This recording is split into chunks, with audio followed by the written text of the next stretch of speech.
So children, till here it is clear to all of you. Now we come to the next slide.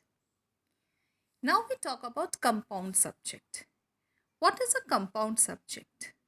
When two subjects in a sentence are joined, or rather, more simply we can say two simple subjects are joined together with the help of a conjunction, then we call it as compound subject. For example, till now we had done only one subject in a sentence. So when there is only one subject in a sentence, we call it a simple subject. When we join two simple subjects in a sentence, then it becomes a compound subject.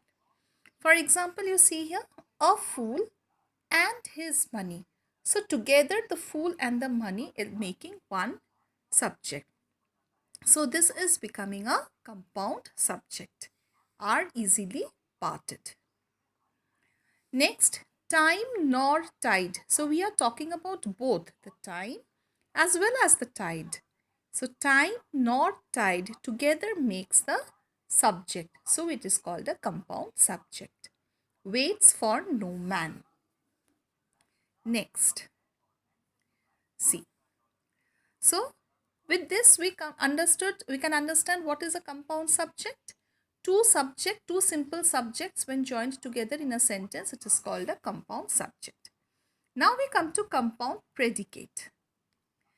Similarly, you can understand that when the subject is performing two actions, then that becomes a compound predicate.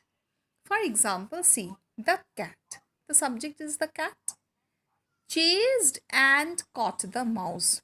So what are the two actions performed by the cat? The cat is chasing as well as the cat is catching the mouse. So these are the two actions done by the cat.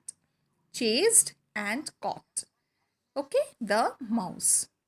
So when the subject is performing two actions, then it is called a compound predicate.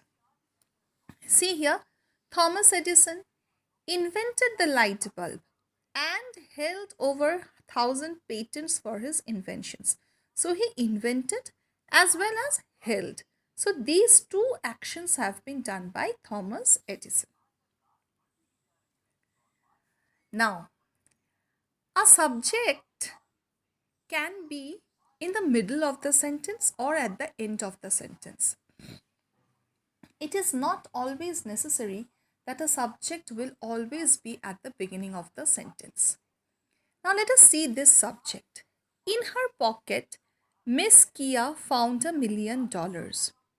So, who is the subject? Miss Kia.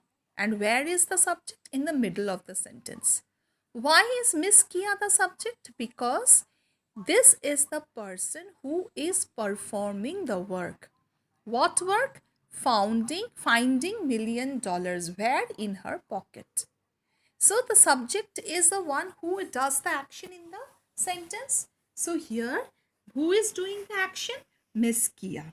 That is why Miss Kia is the subject despite it being in the middle of the sentence. Now, let us see the first sentence.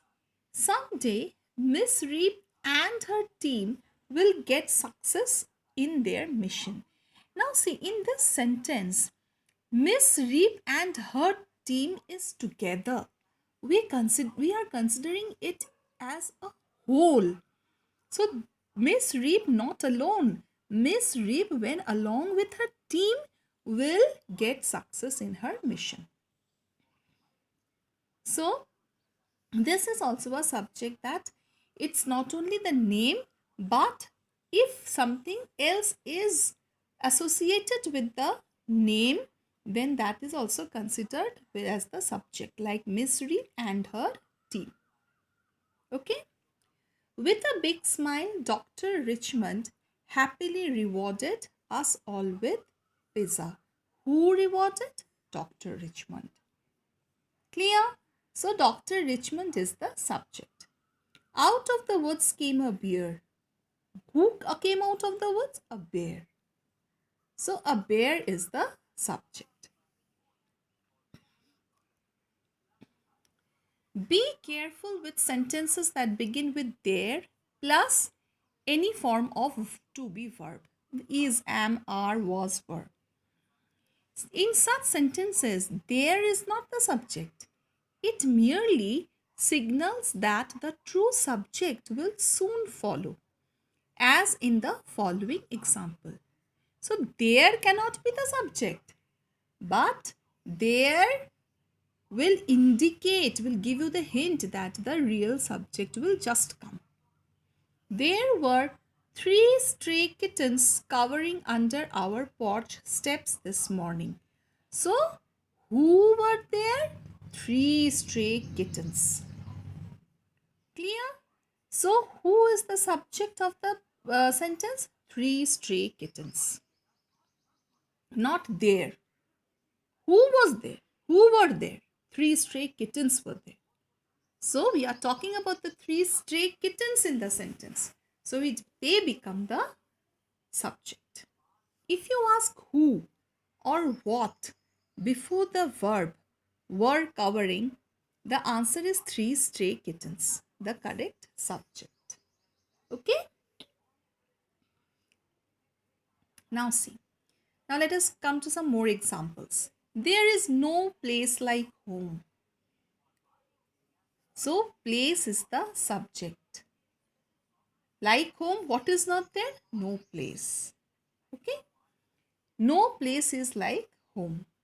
There are many leaves on the ground. What is there on the ground? Many leaves. Many leaves are on the ground.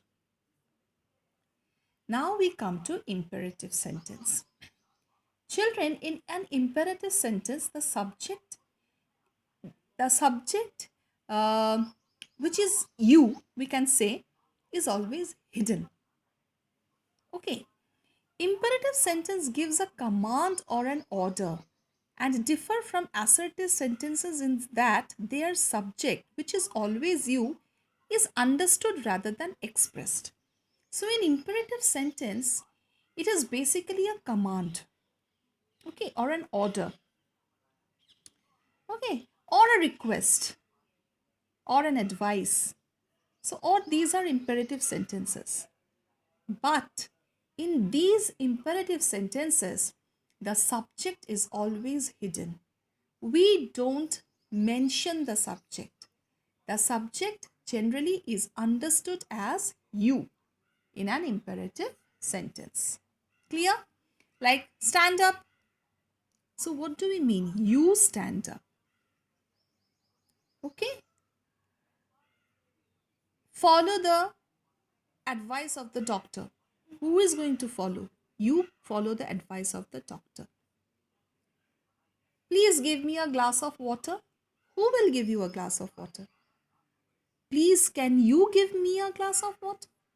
So in these all sentences, the word is you. The subject is you, but we are not using it. It's hidden. So in an imperative sentence, the subject is hidden. Let's see some example. Give water to the plants. Who will give? You. Don't ever touch my phone. You should never touch my phone. Okay? So this is an order. Now in an interrogative sentence, the subject is being asked about. Where is the house? So I'm asking about what? The house. So the house becomes the subject. Now if I answer this question, we will say the house is in the next lane. Okay? Is she awake? Who is awake? She. So she is the subject. Yes, she is awake. Did she finish her work? Yes, she finished her work. When does Ram want to go to London? Ram wants to go to London in the month of May. So in all these questions, when the subject is questioned by the question word who or what is there in the next line? Who is awake? Who finished her work? Who wants to go to London? So all these answers are referred to a subject. And what the subject is doing means the predicate. Clear? Subject in an exclamatory sentence. how friendly the chairman behaves. This is an exclamatory sentence. This sentence is starting from how, but we know that predicate is the description about subject and predicate is about the chairman. So subject is the chairman. Who behaves in a friendly manner? The chairman. Okay. So we are talking about whom? We are talking about the chairman. And what the chairman does? He behaves in a friendly manner. So the friendly behavior is the predicate. Clear, children? What a beautiful girl she is. How clever he is. Oh, I didn't check it. So who is beautiful? She. Who is clever? He. Who did not check it? I. So all these refers to the subject. Clear, children? With this we come to an end of the topic subject and predicate. You will have to complete the book exercise. I will mention the pages and the exercise number. Okay. Goodbye. Take care of yourself.